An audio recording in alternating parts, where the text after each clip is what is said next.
Okay, today we're going to do a review of the SSD 2, which I initially thought was by ROUE, by the way, which I initially thought was an American company, but after doing some research uh, online, it looks like it could be Brazilian. But anyway, the name ROUE is a cool name. Yeah, look it up. Um, yeah, what was I going to say? Sapphire crystal glass, very clean, unobtrusive kind of styling to it. It has that racing watch look about it, so it's very clean, very minimalist, which is what I like. It doesn't have that Richard Mille level of gaudiness or pathetic vulgarity to it. That essentially is what Richard Mille is. Made with people with too much this and not enough this, essentially. Yeah. Alright, so they've gone for a Japanese quartz movement, which is obviously a smart move because Swiss watches are frankly shit. Yeah, water resistance to 50 meters. Comes with two straps, a leather strap and a nylon strap. I have the nylon strap on. I don't really like the leather strap.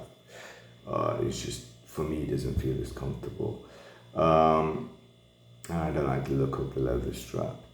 It looks a bit S&M. Not really my look, not my thing. But yeah, what was I going to say? Actually, for me, it's not the best purchase because I always like a day date window at the 3 o'clock. Every watch I only buy is always has a day date. So this was a bit of a random purchase for me. Yeah, but the design is what caught my eye. And it's very clean and minimalist, which is what I like, and very legible, but no loom, so that's a letdown. No loom whatsoever, really. If there is, it's so negligible, it's almost not visible. So yeah, it has its drawbacks, but if you just want a clean, good-looking watch that's fairly robust, I mean, obviously it's not going to be built to the levels that Seiko builds its watches to because, like I've mentioned numerous times before, the Japanese obviously have very high standards when it comes to build quality.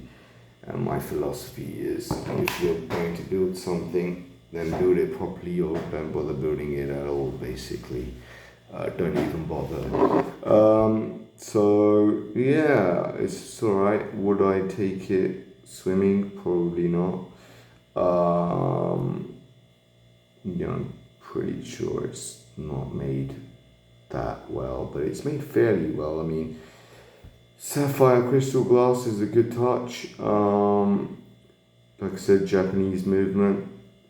Yeah, and actually, if you took out the proprietary kind of, well, I wouldn't say proprietary, but if you took off the strap and put the spring bar in between the lugs, 22 millimeter lugs on this, you could put a NATO strap on it. And if you were to go for a black NATO strap, then it would still look pretty slick actually, and it'll be very comfortable. Yeah, so that's something you could always do. I mean, it might be a bit of a headache getting the spring bars in, but it wouldn't be too problematic. So you don't have to use the strap that it comes with. Yeah, what else can I say about it? Yeah, I mean, it's aesthetically, it's spot on, and it's actually made fairly well. I can even tell that. Yeah. Yeah, I wouldn't want to drop it like you would a Casio G-Shock or any Casio or even Seiko or Citizen for that matter. But yeah, it's slick. and it comes in a different colorway as well. The other colorway that it comes in, I'm just looking at it now, is the red. But I like the yellow because it also has yellow on the second hand marker, on the second hand marker. The red is a bit strange because it has red and then a yellow around the bezel, which is very strange. I didn't know why. I don't understand why they did the red logo and then went for the yellow around the bezel. Why not just go for red and red? That was the reason why I didn't buy the red one. Yeah, so it's a good watch. It's not a watch that many people are gonna have really, because I mean, you could say it's a little bit of a connoisseur thing, and it's going to be only people who are into motorsports and cars who are actually ever going to buy it, more or less. So yeah, if you're checking out the website, I'll put the link for it down below. Yeah, I think that's pretty much enough on that one. You can read the full specs on their website. Check out some of their other watches. They do a range of other watches. They do actually do one with a calendar, but then it doesn't have the hour markers. Yeah, so hence why I didn't go for it. Basically, because if it doesn't have the numbers on it, I won't touch it.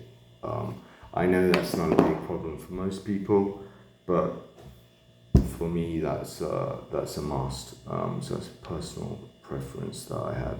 If it's not clean and legible like that, then I'm not going to touch it, because when I'm driving or riding a motorbike, I just want to take one look and see what the time is, and not have the headache of trying to deduce what it is.